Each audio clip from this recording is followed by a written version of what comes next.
আসসালামু আলাইকুম। এখন বাংলাদেশের প্রায় প্রতিটি জায়গাতেই বৃষ্টিপাত হচ্ছে। এই মৌসুমে বৃষ্টিপাত বেশি হওয়ার কারণে ডেঙ্গু জ্বরের প্রকোপটা বেড়ে গিয়েছে বা অ্যাডিস মশার উৎপত্তিস্থল বেড়ে গিয়েছে। অ্যাডিস মশার উৎপত্তিস্থল বেড়ে যাওয়াতে ডেঙ্গু জ্বরের প্রকোপটা ঢাকা সহ বাংলাদেশের প্রায় প্রতিটি জায়গাতেই অধিক মাত্রায় বেড়ে গিয়েছে।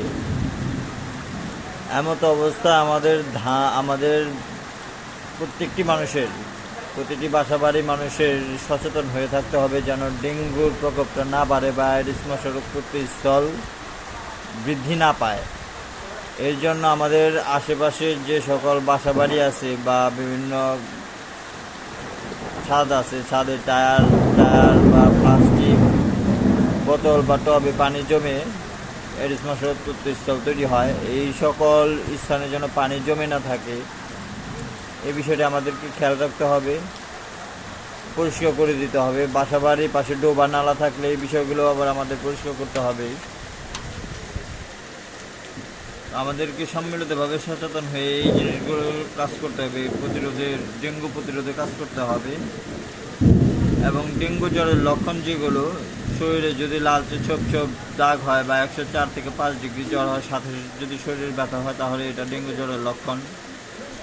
ডেঙ্গু জ্বরের লক্ষণ হলে বোঝা যাবে যে শরীর ব্যথা হবে, মাংসপেশিতে ব্যথা হবে, শরীরে বমি বমি ভাব আসবে, মাথা প্রচণ্ড ব্যথা করবে। এই লক্ষণগুলো যদি দেখেন যে আপনার নিজের শরীরে বা আপনার পার্শ্ববর্তী মানুষটির শরীরে হয়েছে, তাহলে অবশ্যই স্বাস্থ্য কমপ্লেক্সে গিয়ে যোগাযোগ করবেন। ডেঙ্গু প্রতিরোধের যে সকল বিষয়গুলো করণীয় সেগুলো হচ্ছে, যদি ডেঙ্গু জ্বর হয়ে যায় তাহলে অবশ্যই রোগীকে উপজেলা স্বাস্থ্য কমপ্লেক্সে নিয়ে যেতে হবে। বাসা বাড়িতে দিনে বা রাতে সবসময় মশারি টাঙিয়ে রাখতে হবে। পারতপক্ষে সম্ভব হলে সবসময় পুরাতন শার্ট বা টি শার্ট বা কাপড় পরিধান করতে হবে।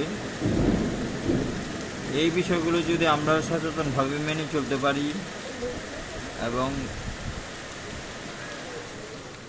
এই বিষয়গুলো আমাদেরকে মেনে চলতে হবে। ডেঙ্গু প্রতিরোধে আমাদের সম্মিলিতভাবে প্রতিরোধ করে তুলতে হবে। আমি একা বা আপনি একা এটা কখনোই সম্ভব না, নিজে নিজে কখনো কাজ করে সম্ভব হয় না। সম্মিলিতভাবে প্রতিরোধ করে তুলতে হবে, ডেঙ্গু প্রতিরোধে কাজ করতে হবে সকলে সম্মিলিতভাবে।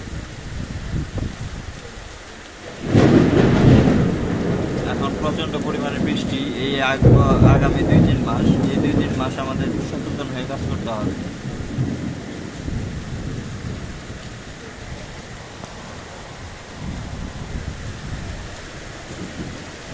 প্রচণ্ড পরিমাণ বৃষ্টি, ঘরের আশেপাশে যদি কোনো ডেঙ্গু প্রতিরোধে করণীয় মশার ওষুধ স্প্রে ব্যবহার করতে হবে।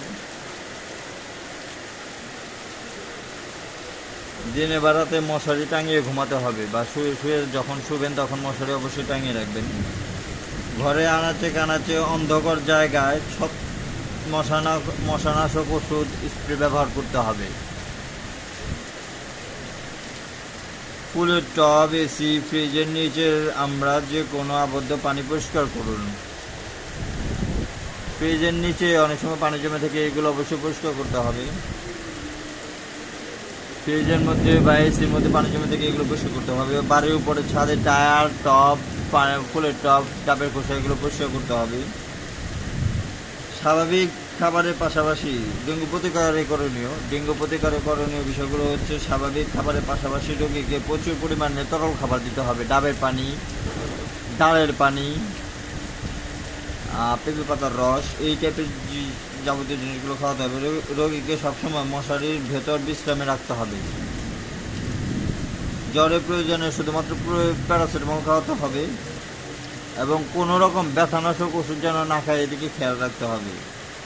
পিঠে ব্যথা বা মাথায় ব্যথা হলে পরে, মাথায় জ্বর আসলে পরে ঠান্ডা পানি সেঁক দিতে হবে। ডেঙ্গু প্রতিরোধে অবশ্যই সম্মিলিতভাবে সকলকে এগিয়ে আসতে হবে এবং উপজেলা স্বাস্থ্য কমপ্লেক্স আছে, যে জায়গায় ভালো ডাক্তার আছে ওই জায়গায় গিয়ে অবশ্যই পরামর্শ করতে হবে ডাক্তারের সাথে, যাতে করে ডেঙ্গু প্রতিরোধে করণীয় বিষয় সম্পর্কে আমরা সম্মিলিতভাবে কাজ করতে পারি এবং ডাক্তারের পরামর্শ নিয়ে কাজ করতে পারি। এই বিষয়গুলো অবশ্যই খেয়াল রাখতে হবে। সম্মিলিত সহযোগিতায় বা সম্মিলিত প্রতিরোধেই ডেঙ্গু প্রতিরোধ করা সম্ভব। ভালো থাকবেন, সুস্থ থাকবেন, দোয়া রাখবেন। আসসালামু আলাইকুম।